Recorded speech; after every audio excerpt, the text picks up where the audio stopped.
क्या आपने कभी किसी ऐसे विलक्षण व्यक्ति के बारे में सुना है जिसका जन्म उसकी माँ के गर्भ से 18वें महीने में हुआ हो?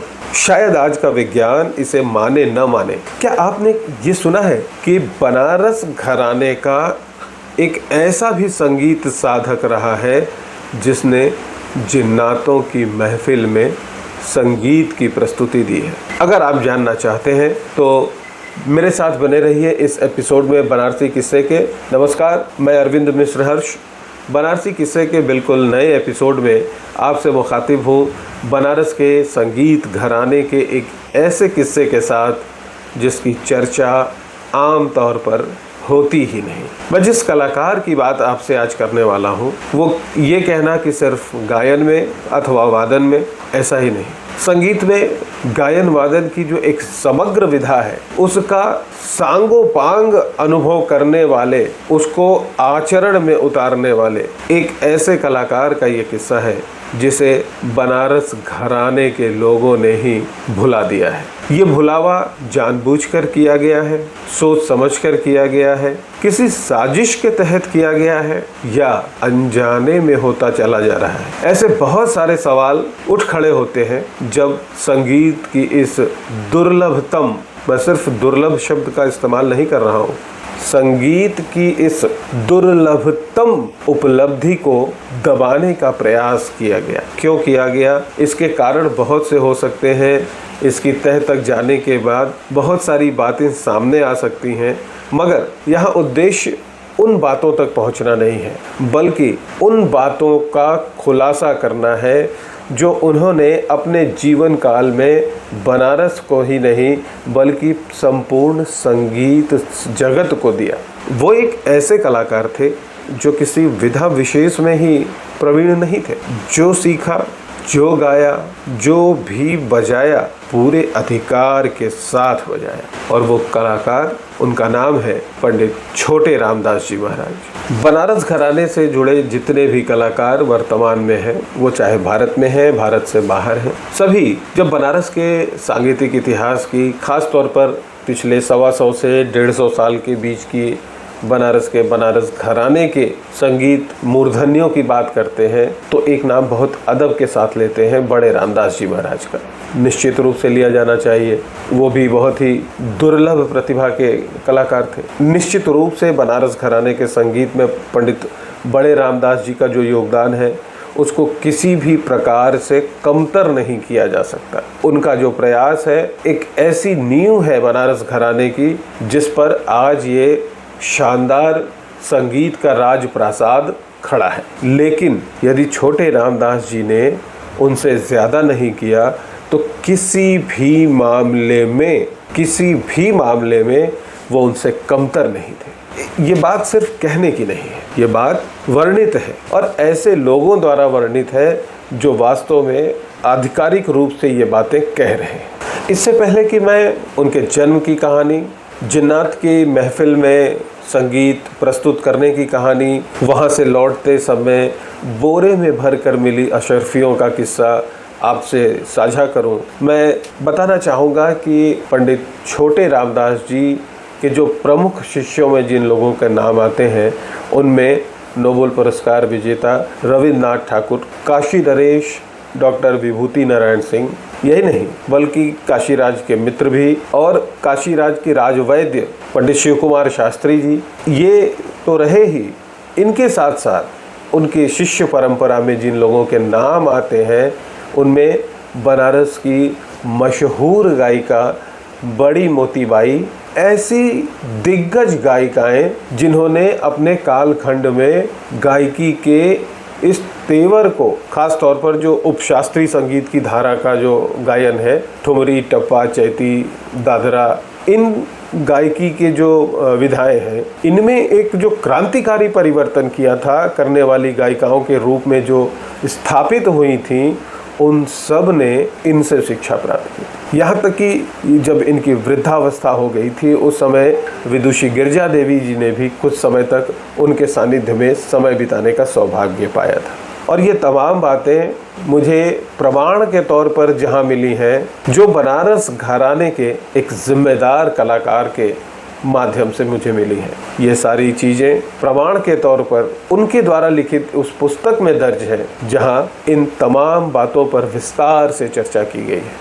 मेरे सामने जो स्क्रीन है, मैं इस स्क्रीन पर वो सारी डिटेल मैंने रखे हुए हैं जुटाकर आपके साथ साझा करने के लिए, क्योंकि एक किस्से के रूप में, एक कहानी के रूप में उनको उदाहरण के तौर पर उनकी कुछ वानगी देकर बात तो ख़त्म की जा सकती है, लेकिन वास्तव में जो कुछ उन्होंने किया है वो इतना विशाल, इतना विराट है कि जब तक उस उपलब्ध जानकारी का विवरण नई पीढ़ी तक नहीं पहुंचेगा, वो उन सारी चीज़ों की महत्ता को नहीं समझ पाएगी जो उसे विरासत के रूप में आज मिले हुए हैं। पंडित छोटे रामदास जी के जीवन का हर एक हिस्सा विलक्षणता से भरा हुआ है। बनारस घराने के वयोवृद्ध कलाकार पंडित कामेश्वर नाथ मिश्र जी अपनी पुस्तक काशी की संगीत परंपरा में बनारस के समृद्ध सांगीतिक इतिहास को बहुत विस्तार के साथ दर्ज करते हैं। जब वो अतीत के पन्ने पलट रहे होते हैं तो उन्हें बचपन के वे दिन भी याद आते हैं जब उन्होंने अपनी बाल्यावस्था में पंडित छोटे रामदास जी महाराज को उनकी वृद्धावस्था में गाते बजाते सुना था। उसकी कुछ स्मृतियों का भी जिक्र उन्होंने उस अपनी पुस्तक में किया है, मैं उसके बारे में भी बताऊंगा। साथ ही मैंने एक विशेष साक्षात्कार किया पंडित छोटे रामदास जी महाराज की नतिनी बेसर देवी से। बेसर देवी की उम्र इस वक्त करीब 84 वर्ष है। बहुत सारी अतीत की बातें उनकी विस्मृत भी हो चुकी हैं, उम्र का निश्चित रूप से असर है। वो 12 वर्ष की अवस्था तक पंडित छोटे रामदास जी महाराज के सानिध्य में रहीं। जब वह 12 वर्ष की थी तभी पंडित छोटे रामदास जी का निधन हो गया था और उसके 1 वर्ष बाद उनका विवाह हो गया था। यानी 13 वर्ष की अवस्था में बेसर देवी का विवाह हो चुका था और कुछ स्थितियां, परिस्थितियां ऐसी बनी कालांतर में कि उन्हें अपने नाना के स्थान पर ही आकर रहना पड़ा। आज इतने लंबे कालखंड के बाद उनसे बातचीत के दौरान उन्होंने वो दादरा भी सुनाया जो उन्होंने अपने नाना जी को बाकी शिष्यों को सिखाते हुए सुनकर सीखा था। और भी बहुत सारी बातें उन्होंने हमारे साथ साझा की। उन्हीं में से एक बड़ी रोचक और दिलचस्प बात जो थी वो उनके जन्म को लेकर है। इधर पंडित कामेश्वर नाथ जी भी अपनी जो पुस्तक है उसमें जब पंडित छोटे रामदास जी महाराज का परिचय लिखना शुरू करते हैं तो वो शुरुआत ही यहाँ से करते हैं। या रुकिए, मैं एग्जैक्ट वही लाइन आपको पढ़ के सुनाता हूँ। मेरे पास स्क्रीन पर वो सामग्रियाँ हैं, मैं आपको सुनाता हूँ। अब लेखक स्वयं, जो उनकी अवस्था इस समय 80 वर्ष से अधिक है, वो अपने बचपन की स्मृतियों के आधार पर और जिस वक्त ये पुस्तक लिखी जा रही थी उस वक्त जीवित पंडित छोटे रामदास जी महाराज के शिष्यों से बातचीत करने के उनके अनुभवों के आधार पर, उनके द्वारा दी गई जानकारियों के आधार पर उन्होंने ये सारी चीज़ें लिखी हैं। पंडित कामेश्वर नाथ मिश्र जी जब पंडित छोटे रामदास जी महाराज का परिचय लिखना आरंभ करते हैं तो वो उसकी शुरुआत का जो पहला वाक्य लिखते हैं वही वाक्य बहुत महत्वपूर्ण है। वो उस एक वाक्य में न सिर्फ उनके जन्म का सन बताते हैं बल्कि एक चौंकाने वाला रहस्य भी खोल देते हैं। वो लिखते हैं कि आपका जन्म काशी में आश्विन कृष्ण नवमी सन 1989-90 ईस्वी में सुप्रसिद्ध संगीतज्ञ घराने में माता के गर्भ में, यहीं पर गौर करने वाली बात है, माता के गर्भ में 18 महीने रहने के बाद हुआ था। यहाँ मैं अभी इस सिस्टम का ये स्क्रीन पर जो डिस्प्ले हो रहा है उसको शट डाउन करता हूँ और उस तरफ ले चलता हूँ जहाँ उनकी नतनी ने साक्षात्कार के दौरान जिस पूरे प्रकरण का जिक्र किया था। कहानी अब उसमें सब मतलब कि हम तो बहुत छोटे थे, इसलिए जो है सुनते थे कि हाँ उनकी कहानी, उनकी लिखी पढ़ी चीज़ जो है इधर उधर है, वो भी बाद में आपको मिल जाएगा। लेडी डॉक्टर कहे कि जो वो आई थी कहे कि वो बच्चा नहीं है, वो बच्चा नहीं है, वो कुछ रोग, लेकिन दाई थी उसने जन्म कराया और वो आ करके हाथ में ले करके डॉक्टर को बैठाई थी और हाथ में करखा ले करके उनके मुंह में लगाई, कही देखो बच्चा है, क्या डॉक्टर हो।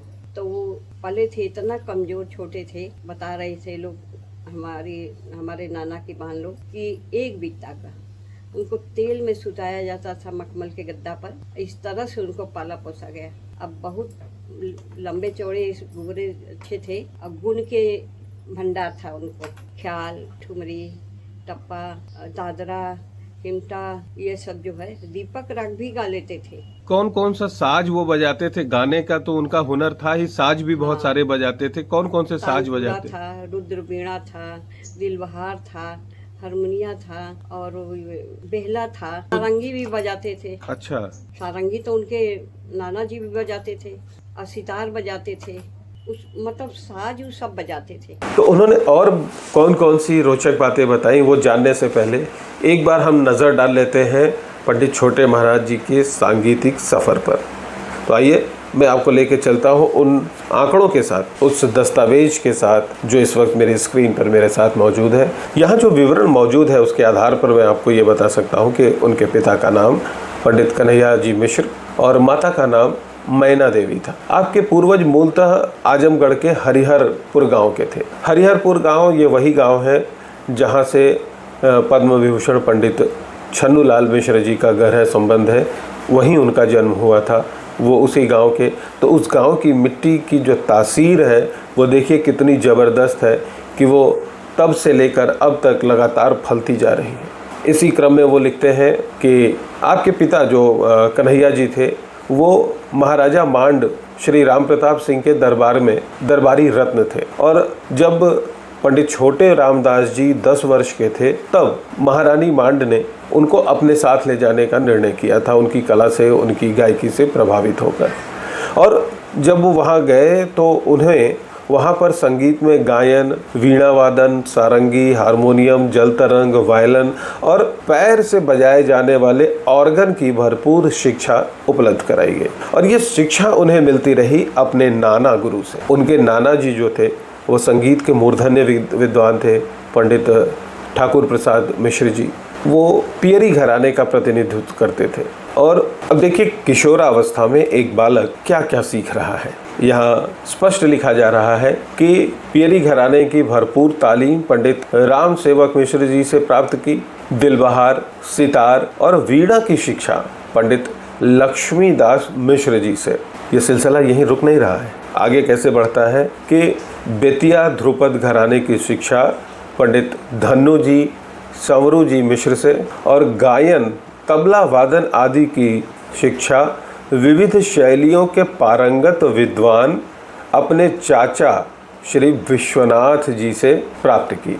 ये तो उत्तर भारतीय संगीत का एक पक्ष हुआ। अब जो सीखने की प्रक्रिया है वो किधर घूम रही है? कर्नाटक शैली की तरफ। कर्नाटक शैली की शिक्षा भी उन्होंने अपने नाना ठाकुर प्रसाद मिश्र जी ने आधारभूत शिक्षा प्रदान की। और ये उनके नाना जी की ही देन है कि वे कर्नाटक शैली के गायन में भी पूरी तरह पारंगत हुए, जिसके फलस्वरूप कर्नाटक शैली के मूर्धन्य विद्वानों श्री त्यागराजन, मुत्तुस्वामी दीक्षितार आदि की कृतियों को नाथ नाम क्रिया, कर्नाटकी, सिघेंद्र मध्यम आदि रागों में साधिकार, मद्रास, विजयवाड़ा, हैदराबाद आदि नगरों में प्रस्तुत कर अपनी गायकी की प्रतिभा का लोहा मनवाया। वीणा वादन से दक्षिण भारतीय विद्वानों एवं संगीत प्रेमियों को प्रभावित किया। महाराज मांड के दरबारी कलावंत श्री छोटे रामदास जी विदेशी वाद्ययंत्र पियानो बजाने में भी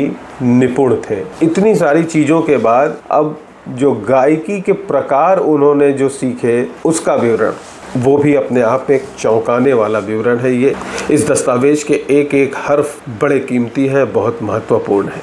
आगे लिखा जाता है कि इसी प्रकार ध्रुपद, धमार, ख्याल, टप्पा, ठुमरी, गुल, सिंधी पंजाबी काफिया, वीणा, सितार, सारंगी, Dilbahar, jaltarang, harmonium, violin, tabla, piano, इतने सारे वाद्य यंत्रों को साधिकार बजाने वाले कलाकार के रूप में इनकी ख्याति उस समय में, यानी 20वीं शताब्दी के शुरुआती दशकों की हम बात कर रहे हैं, उस समय जब संचार के माध्यम इतने तगड़े नहीं थे, संदेशों के आदान प्रदान के लिए भी लंबी प्रतीक्षा करनी पड़ती थी, उस दौर में इनकी ख्याति कहाँ तक होती है, किस रूप में होती है, और उसका विवरण वो लिखते हैं कि इस रूप में ऐसे बहुआयामी कलाकार के रूप में उस दौर में पंडित छोटे रामदास जी की ख्याति जो है नेपाल, जम्मू कश्मीर, मरेल कोटला, नाभा, जिंद, पटियाला, अलवर, रायपुर, रामपुर, सिंगा, रामपुर, मऊ,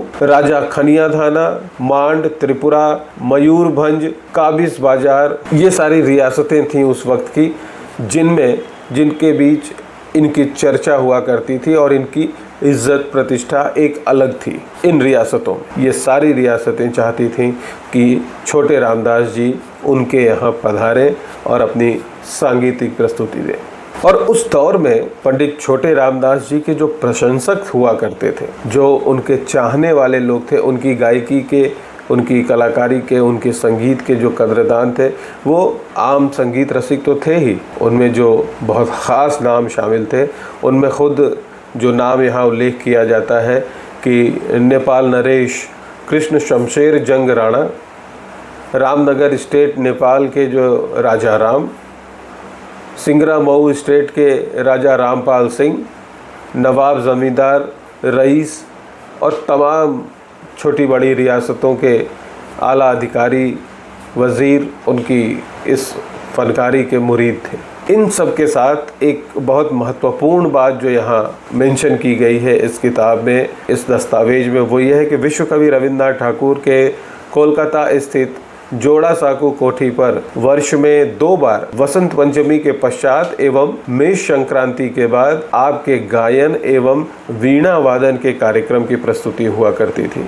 1915 से 25 के बीच में जब पंडित छोटे रामदास जी कलकत्ता में प्रवास कर रहे थे, उस समय उन्होंने सेंट्रल एवेन्यू में श्री कृष्ण संगीत विद्यालय की स्थापना की थी, जहां उनके सानिध्य में मनमतोद घोष, तारापद चक्रवर्ती एवं उनके पिता आरसी बोराल, पंडित रविन्द्रनाथ ठाकुर, उस्ताद अलाउद्दीन खां साहब के बड़े भाई उस्ताद फताबुद्दीन खां, महान साधक एवं कला प्रेमी जैसे तमाम लोग उनके प्रशंसकों की सूची में थे। अवसर पड़ने पर जैसे भी उपलब्ध हो पाते थे, वो उनसे संगीत की विद्या अर्जित करने के प्रयत्न में ये सभी लगे रहते थे। अब निश्चित रूप से जिस कलाकार के पास इतनी प्रतिभा होगी, इतनी विद्या होगी, इतनी साधना होगी, उसके प्रशंसक तो होंगे ही, और यह प्रशंसा उन्हें किसी भी स्तर पर प्रभावित नहीं करती थी। ऐसा लगता था कि जैसे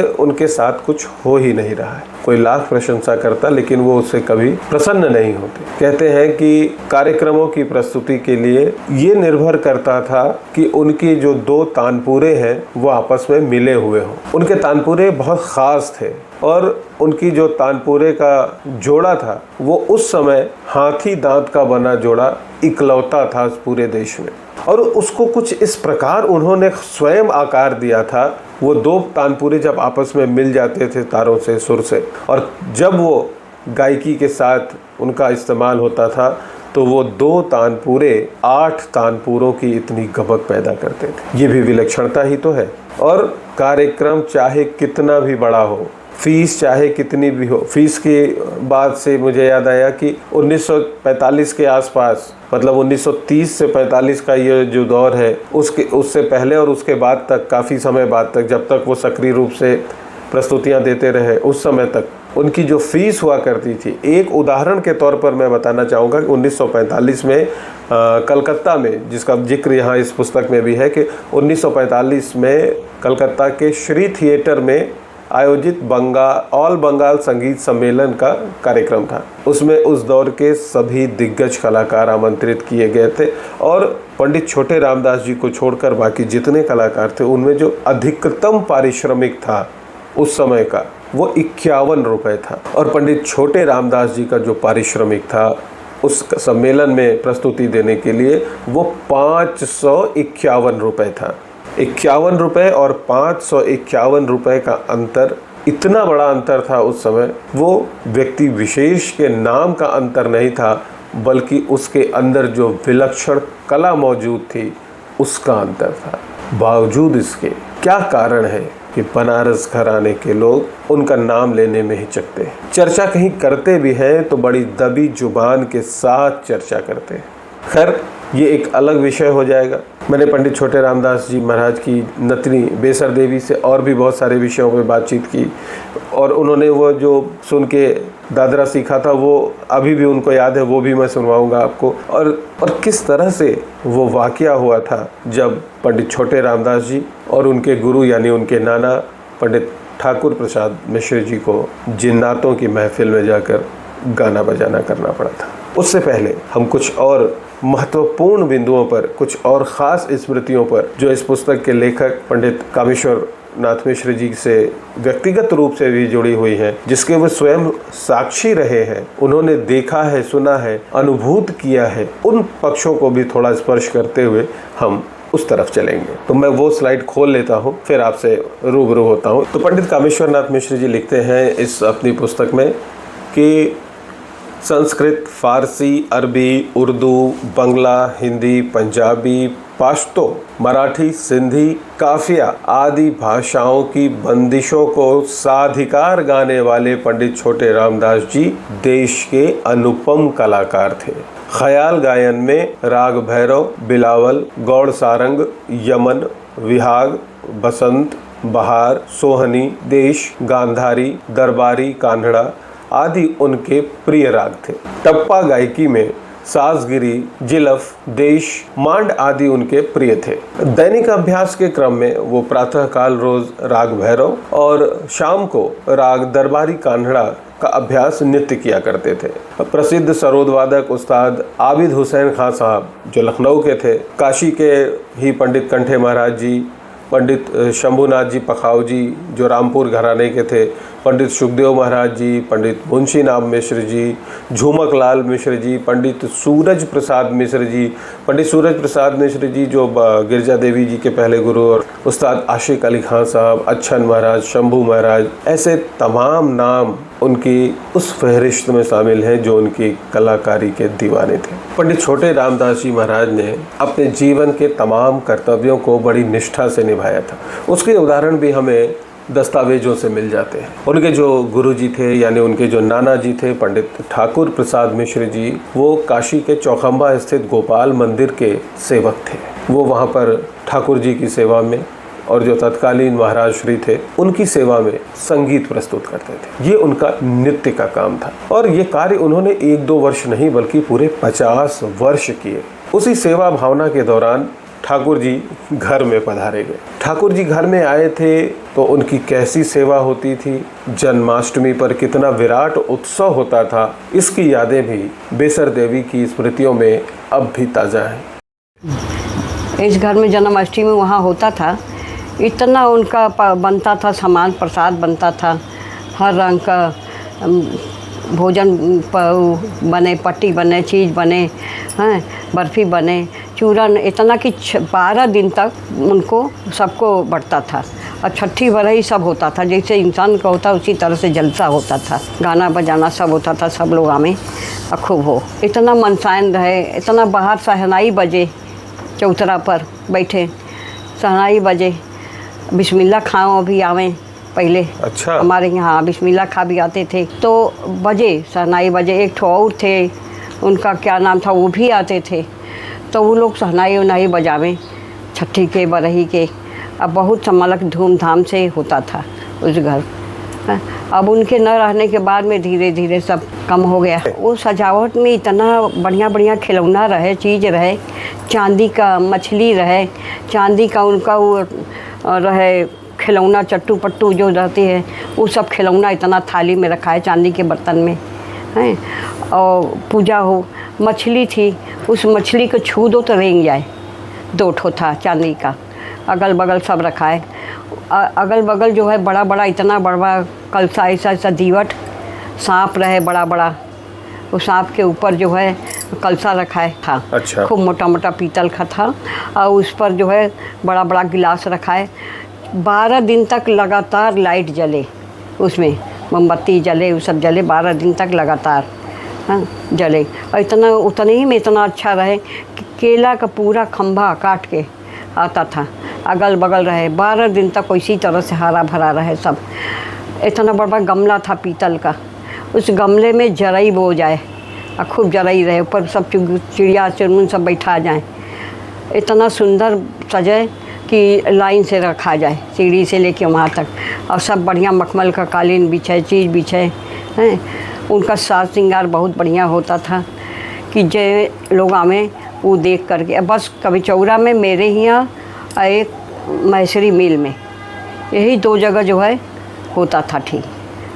अब बहुत भीड़ रहे लोगों का, लेकिन जितना उनका सामान वामान सब रहे चांदी के बर्तन में रहे, और कुछ चांदी का खिलौना था, सिंहासन था, उनका झूला था चांदी का।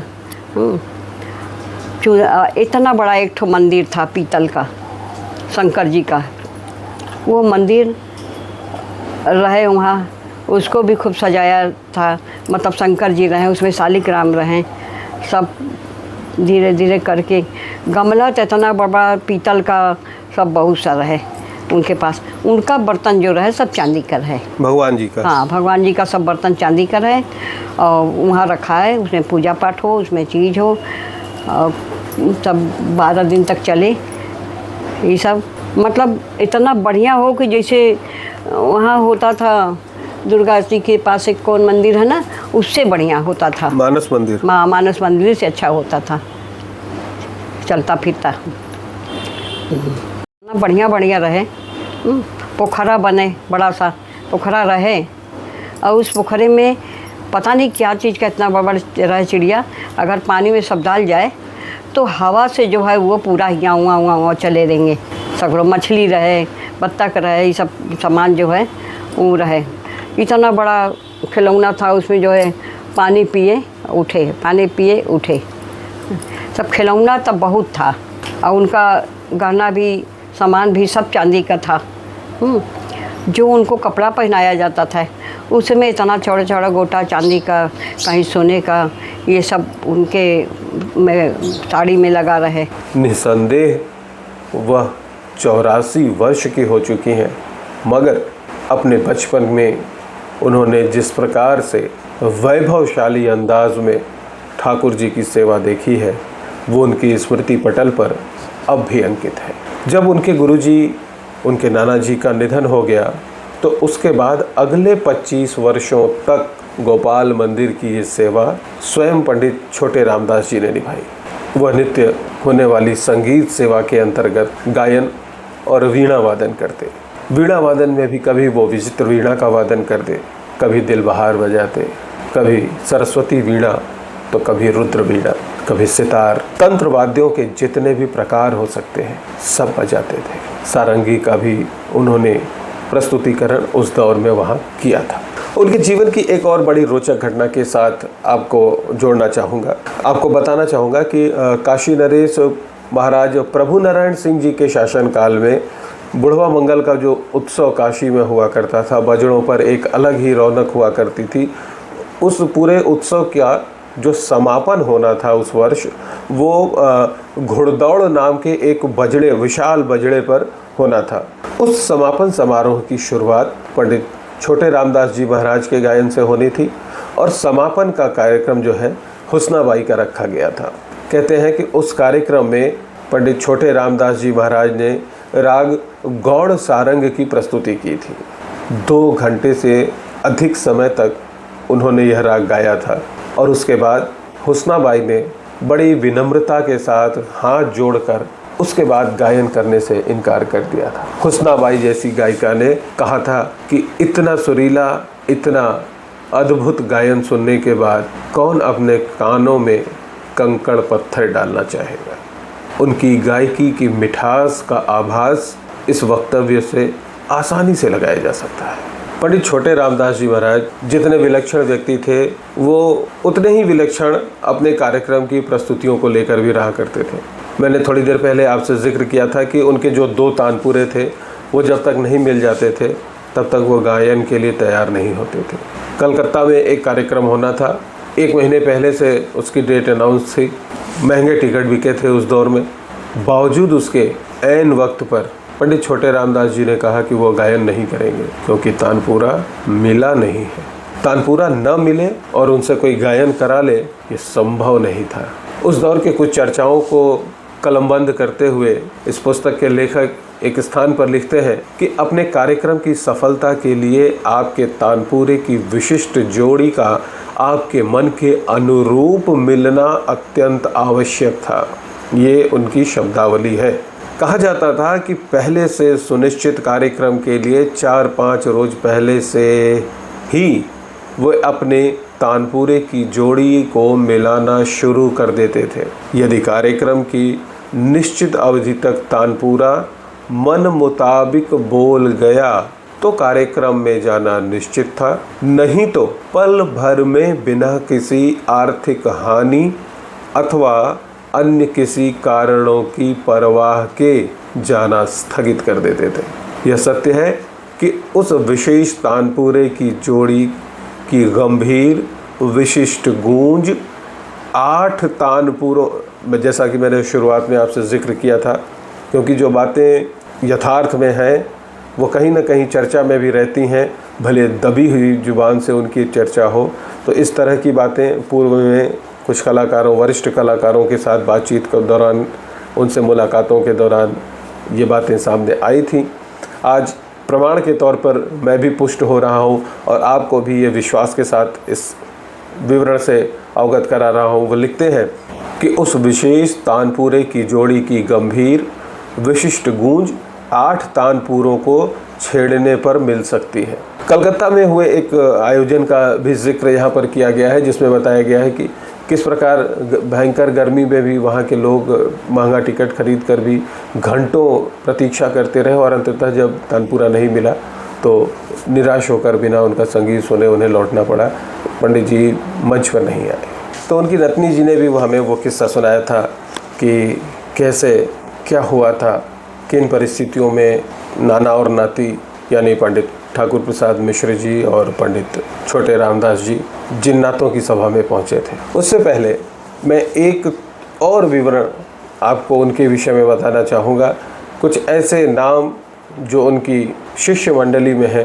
क्योंकि एक बात जो उनके अंदर जो बहुत महत्वपूर्ण थी वो ये थी कि वो हर किसी को विद्या दान करते फिरते नहीं थे। योग्य शिष्य को उचित विद्या वो दान करते थे ताकि उस विद्या का भी सम्मान रहे और विद्या आगे स्थानांतरित होने के लिए, आगे बढ़ने के लिए योग्य हाथों में पहुँचे। ऐसी स्थिति में भी जो उनकी शिष्य मंडली बनी वो भी बहुत महत्वपूर्ण है, इस दृष्टि से है कि उन व्यक्तियों का भारतीय संगीत के विकास में, भारतीय शास्त्रीय संगीत के विकास में बहुत महत्वपूर्ण योगदान है।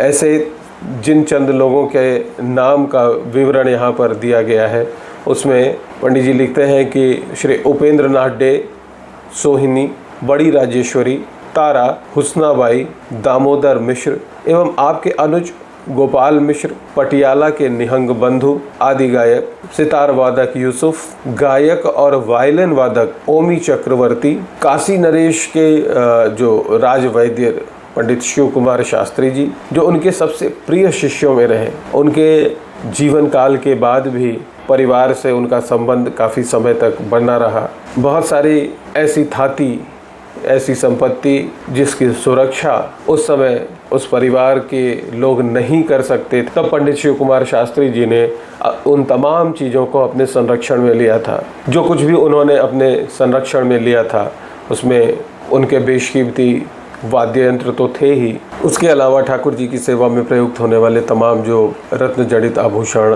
उपकरण, झूमर, ये तमाम चीज़ें जो थीं उनको उन्होंने संरक्षित किया। उस समय जब नाना जी आपके थे तो उस समय और उसके बाद के वर्षों में ठाकुर जी की सेवा कुछ बहुत विशेष अंदाज में होती थी आपके परिवार में।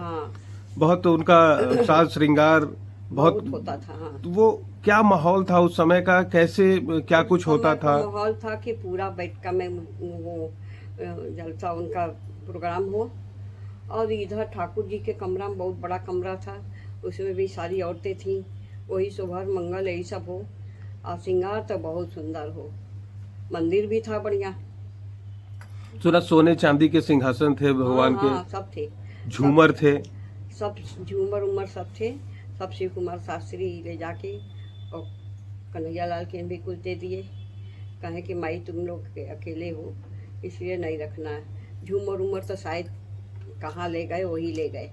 अच्छा, उस समय गाना लड़कियों का बिल्कुल मना था, फिर भी सुन सुन के आप लोगों ने बहुत कुछ सीख लिया। हाँ, सुन के सीख लिए। जैसे कि एक मल्हार का भी आपने उदाहरण एक प्रस्तुत किया। एक गाना वो जो था, हम ऊपर बैठ करके सुन रहे थे, ऊपर बैठ करके हम गा रहे थे, है ना। वो तो दादरा था शायद।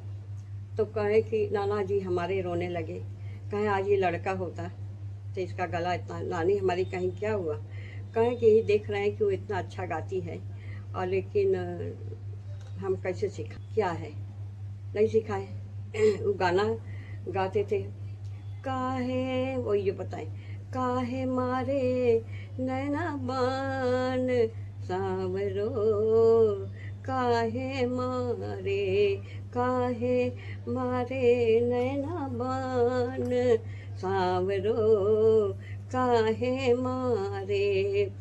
सब कोई बांधेला, सब कोई बांधेला, लाली लाली पगिया, सब कोई बांधे लाली लाली पगिया, मोरे सैया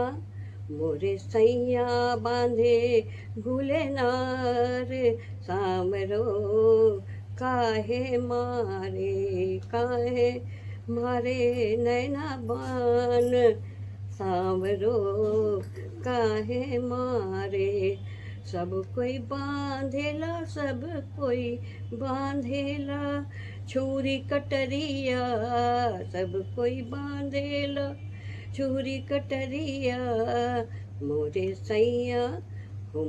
सैया बांधे तरवार सांवरो, काहे मारे नैना बान सांवरो, काहे मारे। इसी गाने पर हमारे नाना जी रो दिए, लेकिन सिखाए नहीं दिए। दादरा जो, हाँ, परंपरा नहीं था कि सिखाएं। और वो भी जो कौने सहरिया का जगह, वो भी दादरा है शायद हुस्नाबाई को सिखाते थे। तो हुस्नाबाई को जो दादरा सिखाते थे, वो भी क्या आपको याद है कुछ? वही, हाँ, कुछ याद है। हम लोग का तो बचपन में बहुत छोटे, लेकिन नाना जी के मुंह से सुने हैं। कौन सहरिया का गजरा हो गम के सारी रतिया, कौन सहरिया के गजरा हो गम के सारी रतिया, कौन सहरिया के ईरजवा हो आवे आधी रतिया, कौन सहरिया के ईरजवा हो आवे आधी रतिया। सोने की थाली में जेवना परोसो, रची रची थाली में जेवना परोसो, कौने सहरिया के ईरजवा हो आवे आधी रतिया, कौन सहरिया के गजरा हो गम के सारी रतिया। तो झझर गिड़ुआ गंगा जल पानी, गंगा जल पानी, कौन सहरिया के रजवा हो आवे आधी रतिया, कौन सहरिया का रजवा हो घोटे सारी रतिया, कौन सहरिया का गजरा हो गम के सारी रतिया। लौंग इलायची के बीड़ा लगायो, लौंग इलायची के बीड़ा लगायो, बीड़ा लगायो, कौन सहरिया के रजवा हो कूचे आधी रतिया, कौन सहरिया का गजरा हो गम के सारी रतिया। चुन चुन कलियां में सेज लगायो, चुन चुन कलियां में सेज लगायो, सेज लगायो, सेज लगायो, कौने सहरिया रजवा हो सोए आधी रतिया, कौन सहरिया गजरा हो गम के सारी रतिया, कौन सहरिया रजवा हो आवे सा आधी रतिया।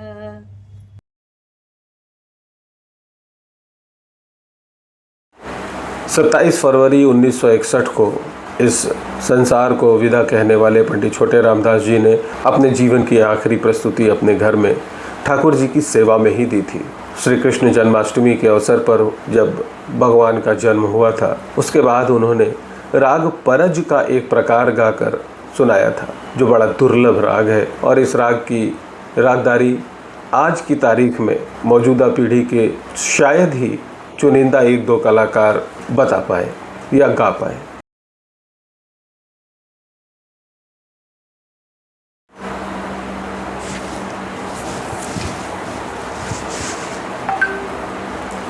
तो आइए अब आपको सुनवाता हूँ वो दादरा जो उन्होंने सीखा था।